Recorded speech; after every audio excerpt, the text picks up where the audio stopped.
À la mesure, sans mesure de ton immensité, tu nous manques, Seigneur. Le pauvre saint peut t'accueillir, le cœur brûlé d'attention,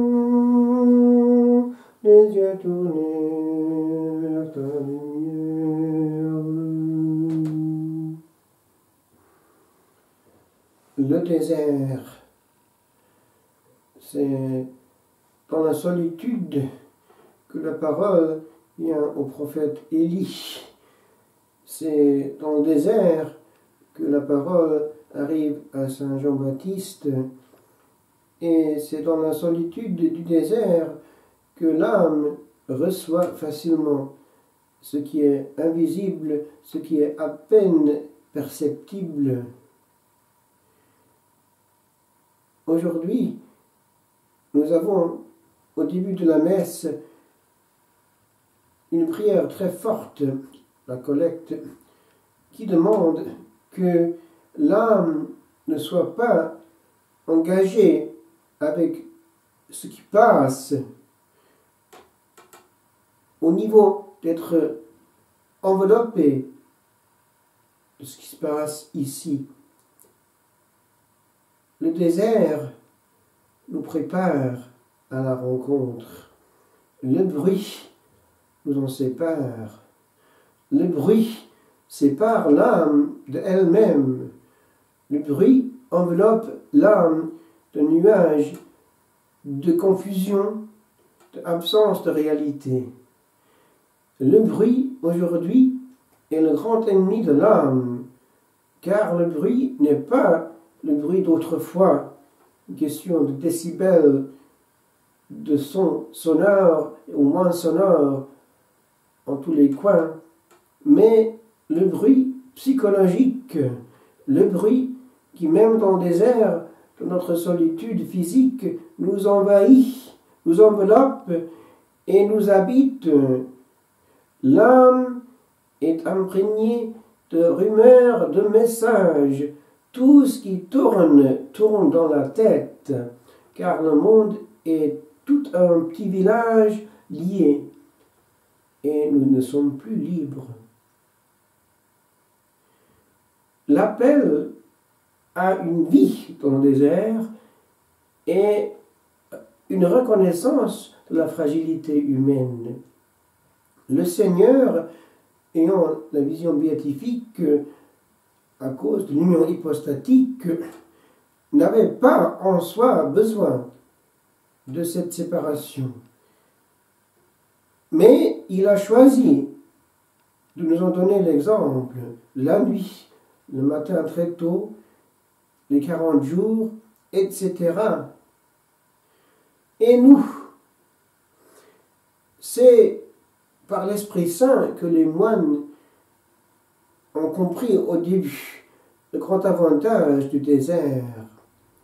Et même après la persécution, ce genre de martyr blanc a continué, abdiqué au niveau de la volonté et aussi au niveau du cœur.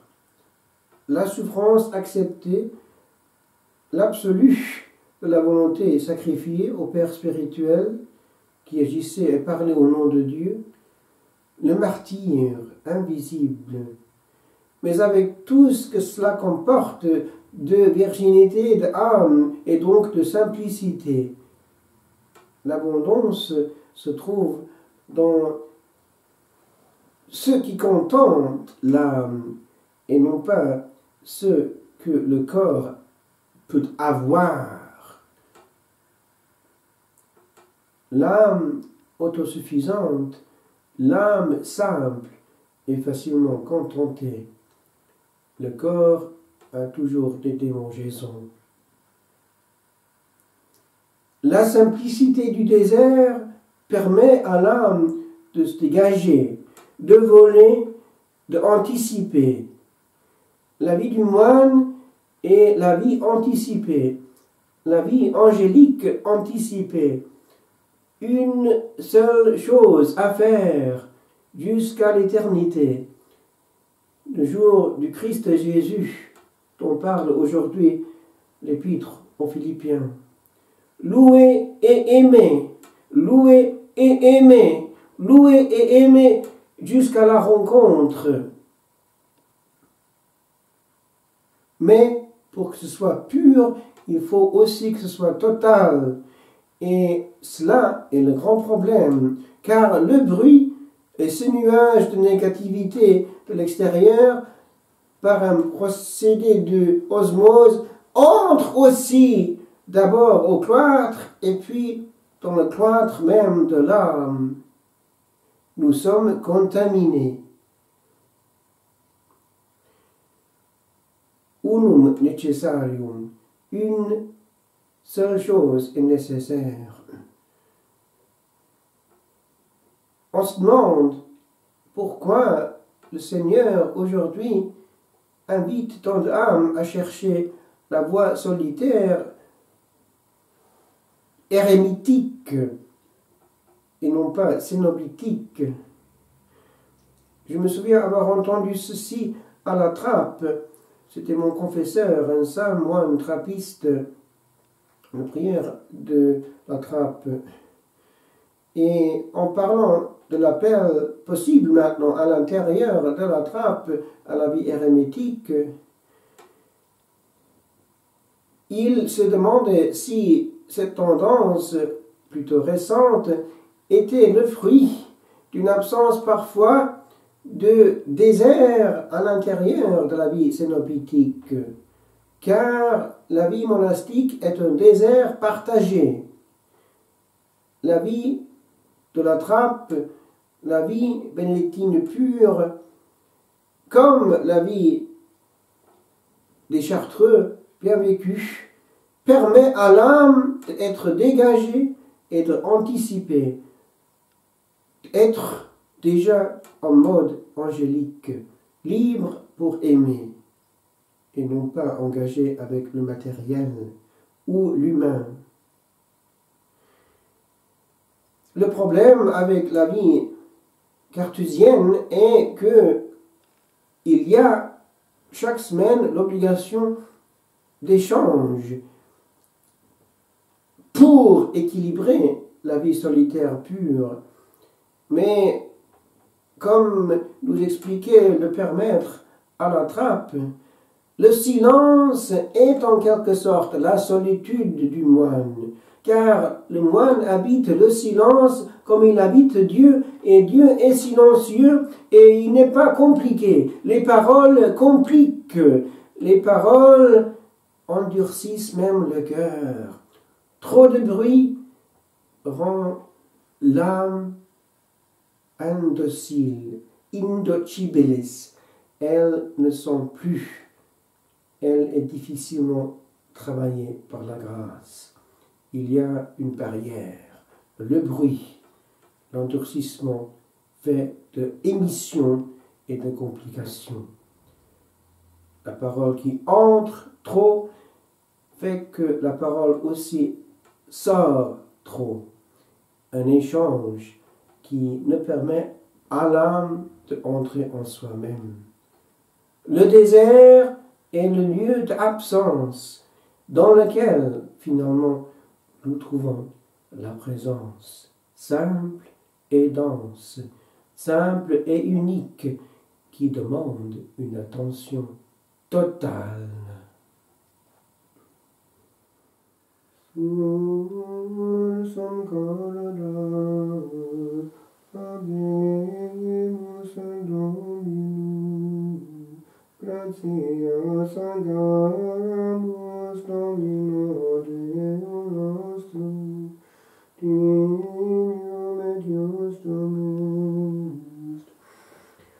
Benedignum etius domeste cum et salutamus, nos tibi semper et ubique gratias agium.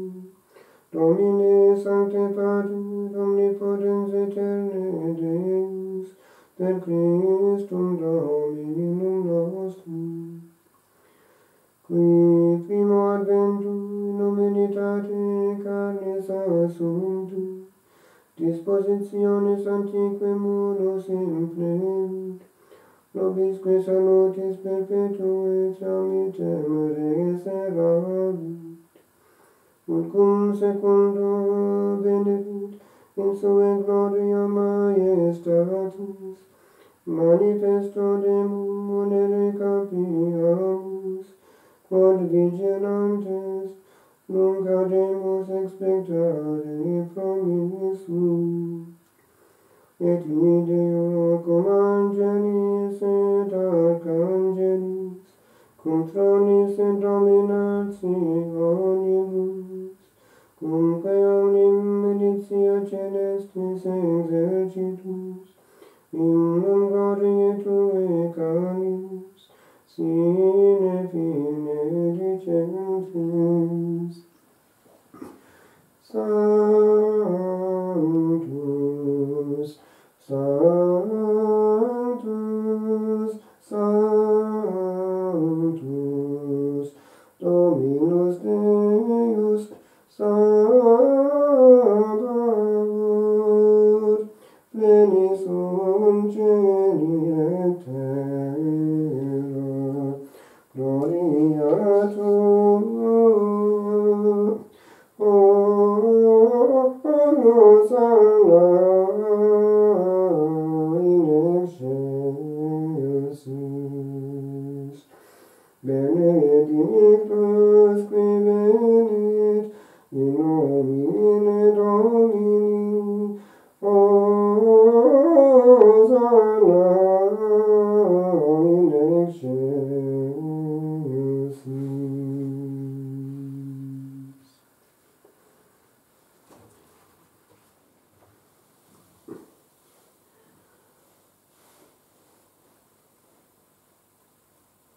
Sanctifie pleinement cette offrande par la puissance de ta bénédiction. Rends-la parfaite et digne de toi, qu'elle devienne pour nous le corps et le sang de ton Fils bien-aimé, Jésus-Christ notre Seigneur. La veille de sa passion, il prit le pain dans ses mains très saintes, et les yeux levés au ciel vers toi,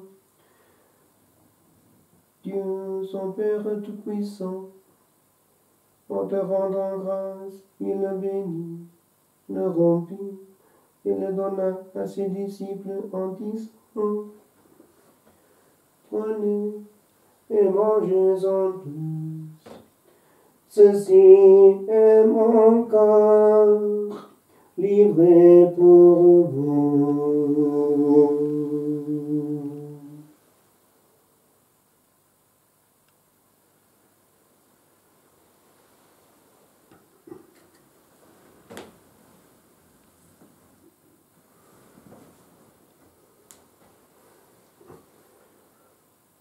De même, à la fin du repas, il prit dans ses mains cette coupe incomparable,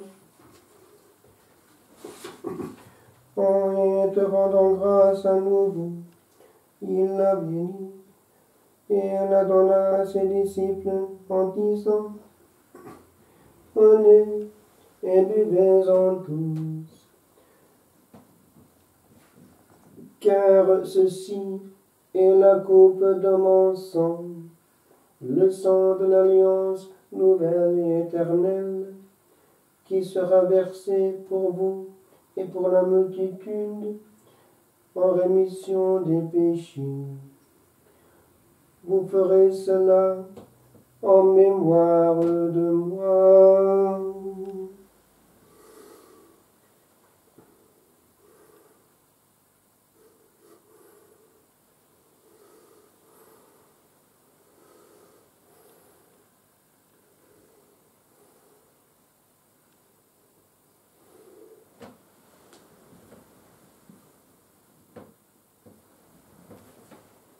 Il est grand le mystère de la foi.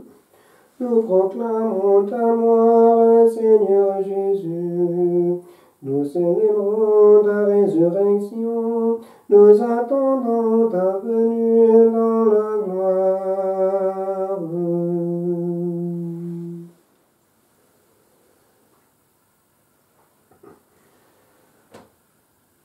Par lui, avec lui et en lui, à toi, Dieu le Père Tout-Puissant, dans l'unité du Saint-Esprit, tout honneur et toute gloire, pour les siècles des siècles. Amen. Amen.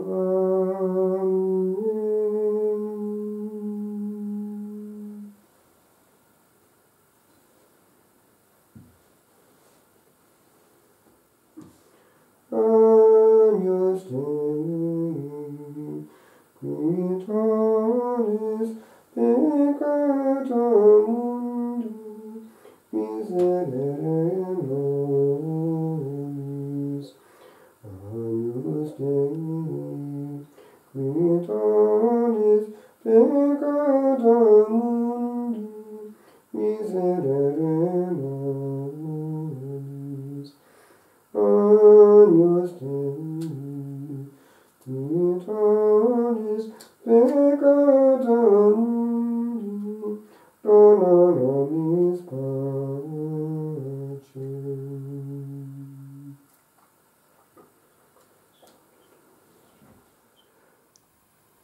Joie et lumière de la gloire éternelle du Père le Très-Haut, le Très-Saint Jésus-Christ. Parvenu à la fin du jour, contemplant cette clarté dans le soir, nous chantons le Père et le Fils et le Saint-Esprit unis. Joie et lumière de la gloire éternelle du Père, le Très-Haut, le Très-Saint Jésus-Christ. Oui, tu es digne d'être chanté dans tous les temps par des voix sanctifiées. Fils de Dieu qui donne vie, tout l'univers te rend gloire. Joie et lumière de la gloire éternelle du Père, le Très-Haut, le Très-Saint, ô Jésus-Christ.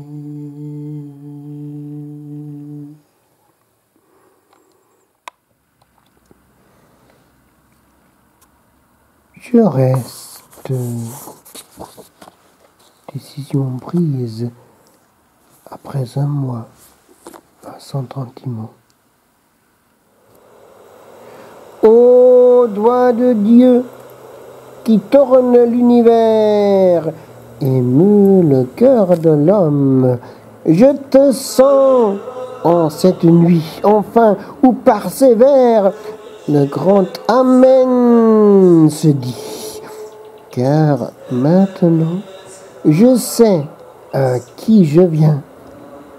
Je connais bien la route ancienne que cet avenir contient, car je suis tenu par un lien plus fort que ce qui pourrait me tenir.